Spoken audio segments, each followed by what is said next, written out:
Marathon MAC Football Media Day. Want to say thank you for everyone joining us. Hopefully you've had a wonderful summer as we officially kick off the start of our 2019 football season here at Ford Field. Obviously the site for our Marathon MAC Football Championship game later on this December. Again, welcome. My name is Ken Mather, Associate Commissioner for Media and Public Relations from the Mid-American Conference. Again, welcome to Detroit and Ford Field. And at this point, we're going to go ahead and get started with a brief hype video for MAC football coming up this 2019 season.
And we, the Mid-American Conference, are very proud to be a part of our FBS brethren celebrating the 150th anniversary of college football. And this year, obviously, a special MAC celebration as well, with a special branded PSA as well for our 150 celebration. I'm thinking back in time to 1995. All the regrets I have, I'm leaving them behind. Look to the future, it's the only place to go. Tomorrow is here. Tomorrow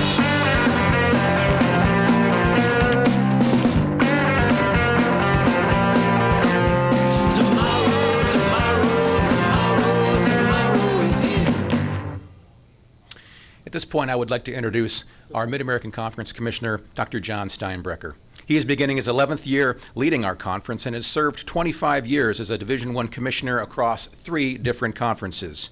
He is active on NCAA committees, and he just concluded a term on the NCAA Football Oversight Committee and the NCAA Football Competition Committee.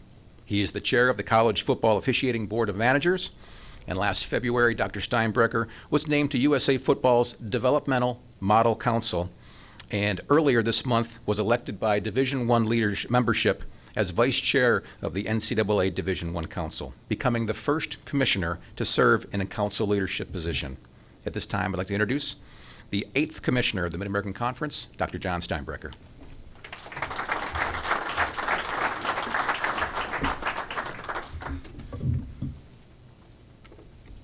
Well, good morning and welcome to our annual Football Media Day activities.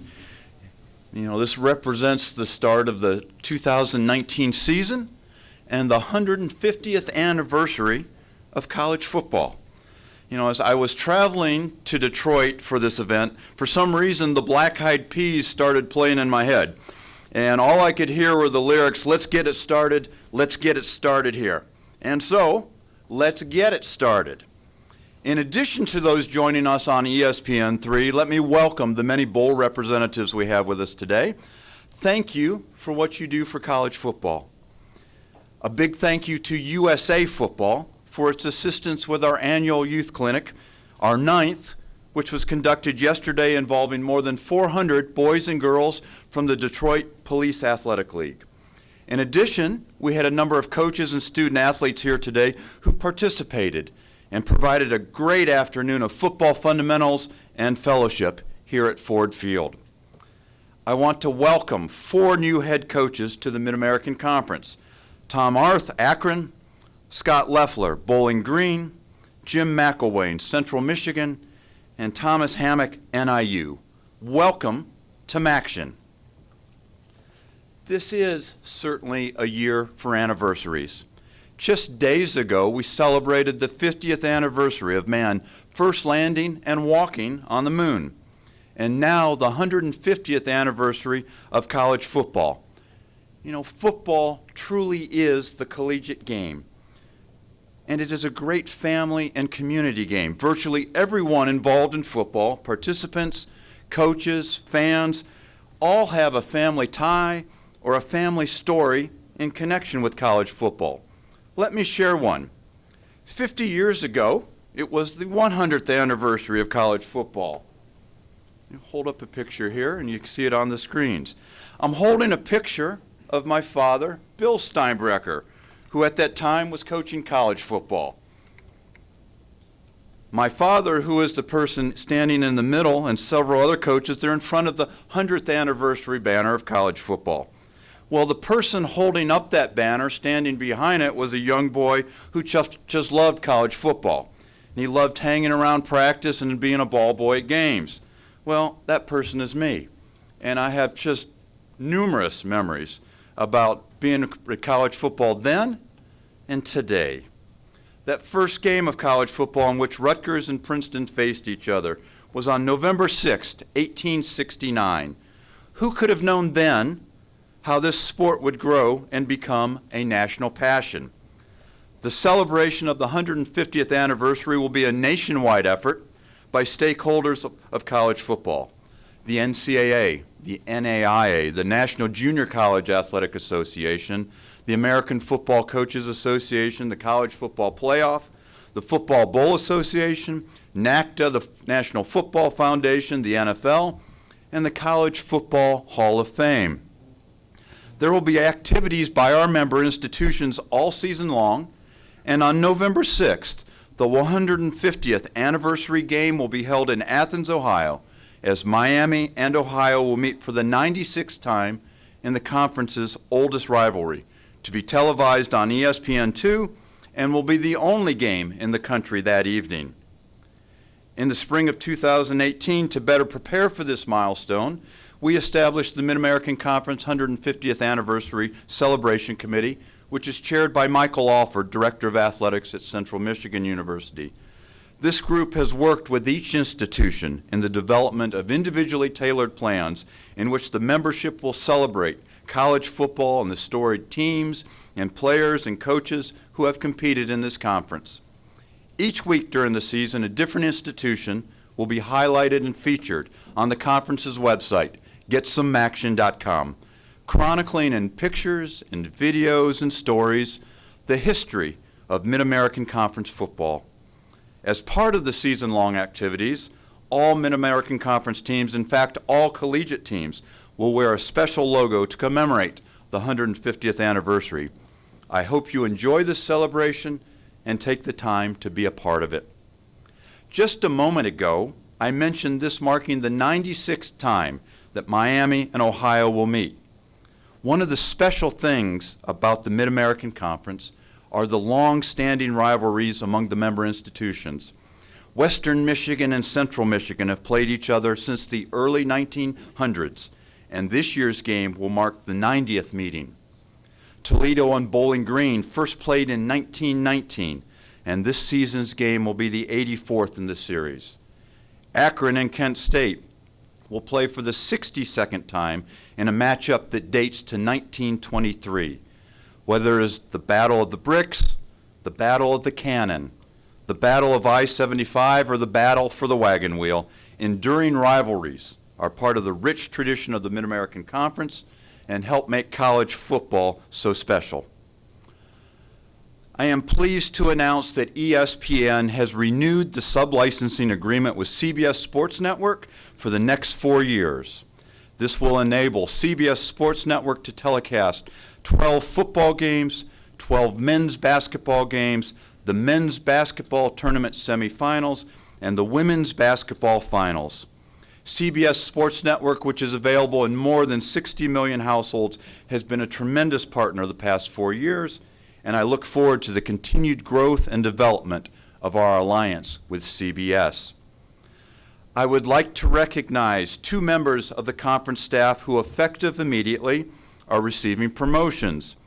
Eric Kwiatkowski is promoted to Director of Communications, and Carrie Camardo, who coincidentally is the only female conference director of football operations in the Football Bowl subdivision, is promoted to Assistant Commissioner for football operations and external relations.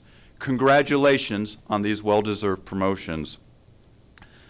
This season, the Mid-American Conference will have 5 primary bowl partners. The MAC will compete in the following games. The Makers Wanted Bahamas Bowl on Friday, December 20th versus Conference USA.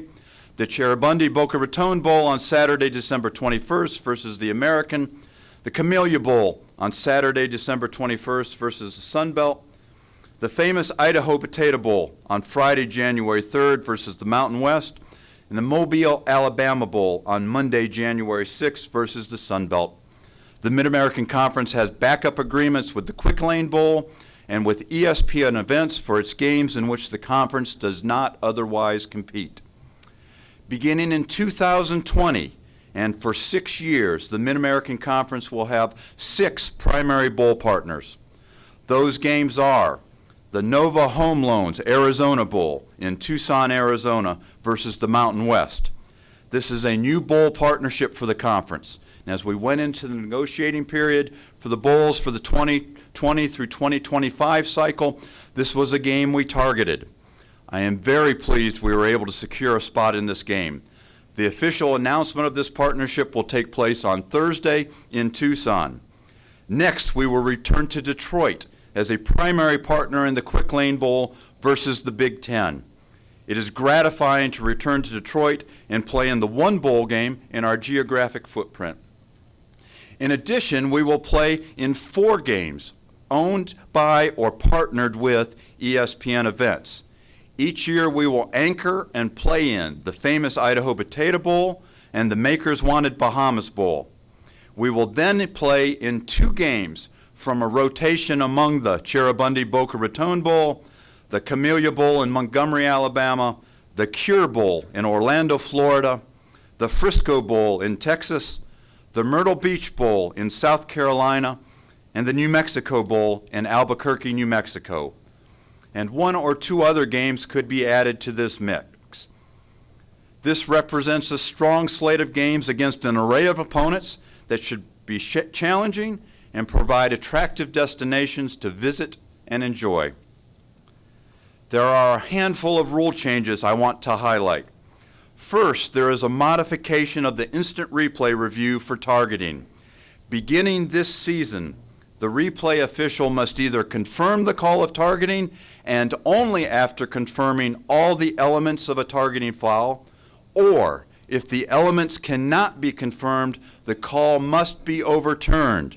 A stands call is no longer an option. A progressive penalty has been added for targeting fouls as well. A player who picks up 3 or more targeting fouls during a season will be suspended for the next scheduled games. Blindside blocks are now prohibited. A blindside block is defined as an open field block against an opponent that is initiated outside the opponent's field of vision or otherwise in such a manner that the opponent cannot reasonably defend himself against the block. With regards to overtime, there are 2 changes. First, in the absence of a media timeout, after the 2nd and 4th overtime period, there will be a 2-minute mandatory break. Second, beginning with the 5th overtime period, a team's possession series will be 1 play for a 2-point try from the 3-yard line unless relocated by penalty. The conference's coordinator of officials, Bill Carollo, is here, as is Rogers Redding, the national coordinator of football officials. I would encourage you to visit with them for further information on these changes and other rules issues. 2 seasons ago, the Mid-American Conference became the first conference to introduce an in-stadium timeout clock utilizing either the Jumbotron or the play clock. The purpose of this was to keep the fans in the stands as well as the teams apprised of how much time remained before the ball would be put in play coming out of a TV timeout. This innovation helped improve the fan experience and get teams back on the field and ready for play much quicker, and was one of the factors that helped us reduce game times by more than 7 minutes over the past 2 years. If you'll turn around, you can see a replica of the clock we'll be going to this coming year. Beginning this season, a large handheld timeout clock will be walked out into the field of play, where it will be visible to all in the stadium during timeouts. Virtually all other FBS conferences have followed the lead of the Mid-American Conference and have implemented timeout clocks. Among the topics that will be front and center during the academic year is the issue of name, image, and likeness, which centers around the right of publicity, which is an ever-evolving area of law. This spring, NCAA President Mark Emmert created a working group to examine and, if appropriate, develop recommendations for consideration by the NCAA Board of Governors when it meets in October. There are an array of NCAA and legal issues at play. First, let's make sure we understand what we are talking about. This is not universities paying student athletes. Instead, it is the concept of permitting student athletes to accept compensation from a third party for endorsements or autographs or the use of their name. Many argue that intercollegiate athletics should move toward an Olympic model in how it governs name, image, and likeness. Sounds good, but I am concerned about some of the possible challenges presented. Within the collegiate experience, institutions provide virtually everything student athletes need: coaches, facilities, off-field support, travel, uniforms, medical care, room and board, books, academic support, career services, academic support services, full cost of attendance, and let's not forget, quite often a great deal of financial aid to pursue an education and attain a degree. Olympians do not get all of this. Another really big difference, and this gets to the practical application of how this might work. The United States women's national soccer team is not trying to recruit a player away from Brazil. Recruiting is such a big part of intercollegiate athletics. You can just imagine the shenanigans that might take place in facilitating promotional opportunities for prospective or current student athletes that are not reflective of market value, but are indicative of the deep pockets and competitive fervor of boosters. The challenge will be to establish regulations that are manageable and do not create artificial markets in which boosters step in to pseudo-pay prospects or current student athletes. The best analogy I can come up with deals with institutions that seek out federal research grants. Those grants would come with incredible amounts of oversight and regulation, necessitating a significant compliance structure. This may require something similar. Additionally, if a student athlete is permitted to market their name, image, and likeness, should they also be permitted to have a lawyer or agent to assist them in this process? The California Fair Pay to Play Act, which is in the final stages of working itself through the California legislature, lays out one vision for how to address this topic. Under the terms of this bill, universities in California would be prohibited from denying a student athlete the opportunity to earn compensation derived from the use of their name, image, or likeness. This bill would also allow a student athlete to retain an agent licensed by the state to assist in this process. I trust the working group will be thoughtful and provide an initial set of recommendations that are mindful and supportive of student athletes and intercollegiate athletics within the structure of higher education. During our Council of Directors of Athletics meeting earlier today, we spent a significant amount of time reviewing and discussing this topic, and there will be more time spent on this matter in the days to come. The topic of transfers continues to be an area receiving a great deal of attention. The transfer portal and transfer waiver process are the prime subjects of this focus. The portal has done what it was intended to do, and that is to bring transparency to who is interested in transferring. It is difficult to interpret what the numbers of students who have entered the portal means, since we only have 1 year's worth of data. We need 2 or 3 years of data to understand what is typical and begin reaching some conclusions. However, what I do know is that in football and men's basketball, where the bulk of media attention is focused, approximately half the students in the transfer portal are non-scholarship student athletes. In other words, walk-ons. What we really need to be paying attention to is who actually transfers, not simply puts their name in the portal, and is there a difference in the rate of transfer year over year? And does all of this have some kind of effect on the academic attainment of our student athletes? For the Mid-American Conference, our transfer numbers for this year look remarkably similar to the past 2 years. In July, the NCAA Council approved an adjustment to 4 of 13 guidelines the NCAA uses to make decisions on transfer waivers. The adjustments require more specificity on the information to be submitted and require the participation of the directors of athletics of the involved institutions. The result should be less time required to make decisions and greater consistency in the decisions rendered on transfer waivers. Interestingly, the reaction from media and other special interest groups has been very negative, even though the alterations were supported by student athletes as represented by the NCAA Division I Student Athlete Advisory Committee. If you will indulge me, let me share a statement from Ethan Good, a rising senior men's basketball player at Bowling Green, who is chair of the Mid-American Conference Council of Student Athletes and vice chair of the Division I Student Athlete Advisory Committee. Quote, "In regard to the policy regarding the new transfer guidelines, I would like to express my support.